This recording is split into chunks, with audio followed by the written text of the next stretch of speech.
what is my vision for Pakistan? My vision for Pakistan is the same vision which was of the founding fathers of Pakistan. The founding fathers of Pakistan, the great ideological leader Allama Iqbal, and then our greatest, in fact, one and the only great leader, Quaid-e-Azam Muhammad Ali Jinnah.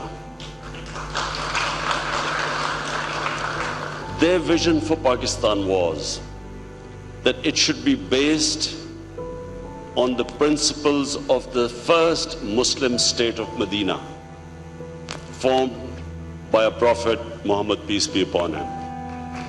Now that Medina state was a modern state.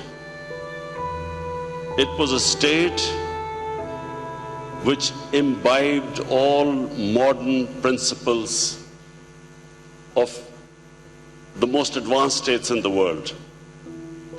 It was based on two principles: justice and compassion.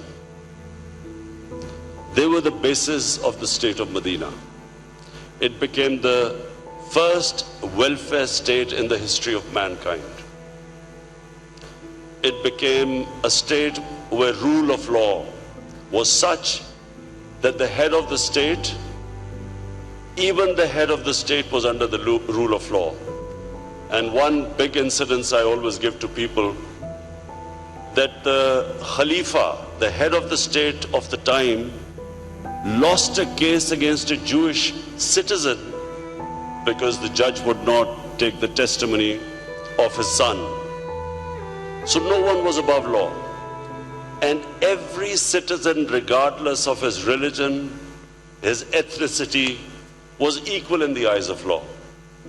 So number one was rule of law, and number two, the first welfare state in the history of mankind, where all the weak strata of society were taken care by the state.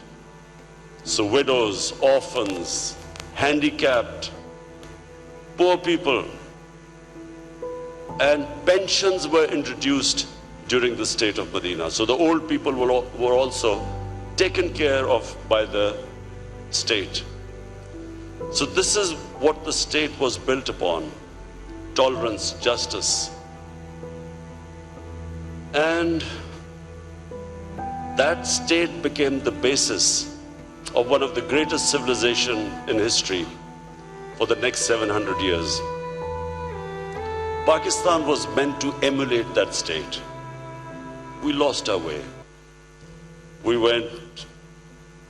went far away from that ideal. And if you ask me why Pakistan could not achieve its great God-given potential, it's because of this fact, that nations without a vision eventually die. There is always a vision that keeps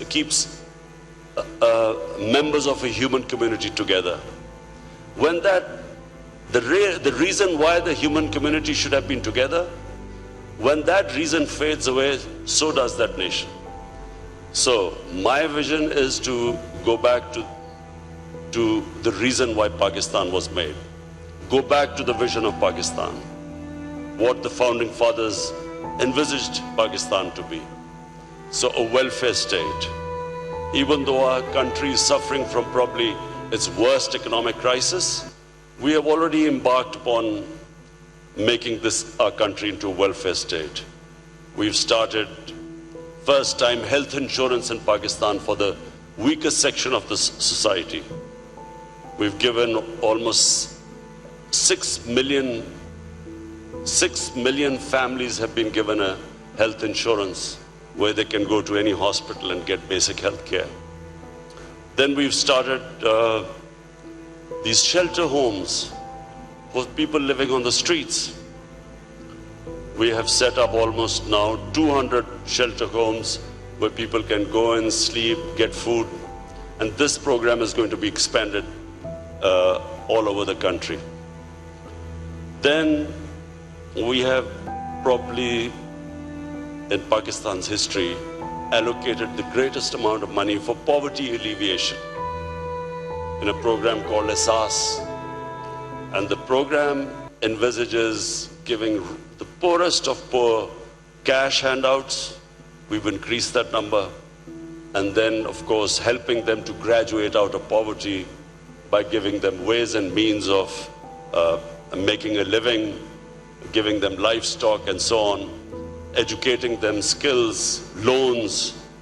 The greatest number of scholarships ever given in Pakistan history, again, to the intelligent and poorer section of the society.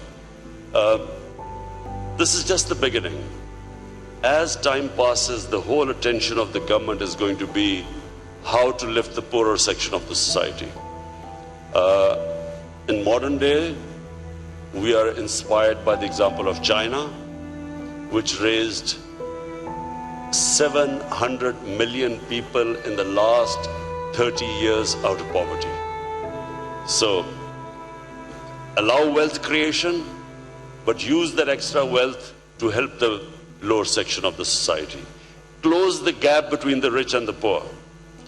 And this, for me, is the society we want in Pakistan, a civilized society.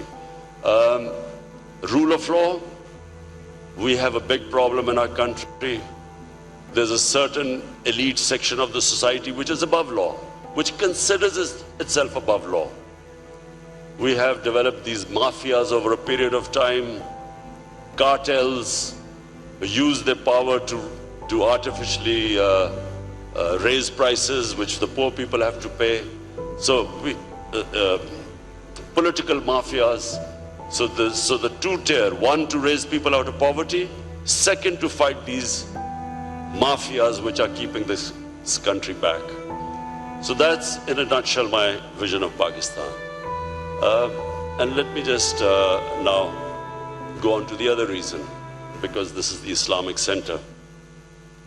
I came to Malaysia this time. Number one, it's always a pleasure to meet our role model, Dr. Mahathir Mohamad, who we consider someone who's a statesman who's changed the destiny of so many people.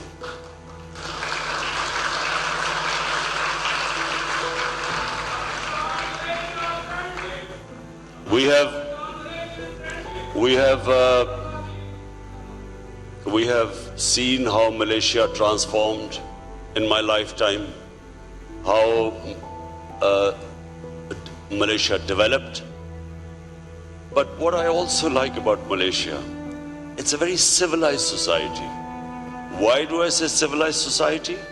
I find there is a harmony between religions, between ethnic groups, which I think is, as I repeat, hallmark of a civilized society. We like to look upon the golden age of Islam. All different religions lived together. There was tolerance, acceptance. Religion was never treated as something which people could be brought in through force. Religion was purely something about the heart and the mind, not physical. And in Malaysia, you see this tolerance, the way people live, which in my opinion is really to be admired. I was supposed to come here in December at the KL summit. The reason was that we wanted to highlight Islamophobia. Islamophobia has grown. I spent my early days playing professional cricket in England, traveling the world. I went to university in England, and I saw three distinct watersheds when this Islamophobia kept growing. Number one was the Iranian Revolution. Iranian Revolution spread fear in the Western world that the entire Muslim world will be taken over by an Islamic revolution which will be anti the West. So that was the first time in the Western countries this fear of Islam started.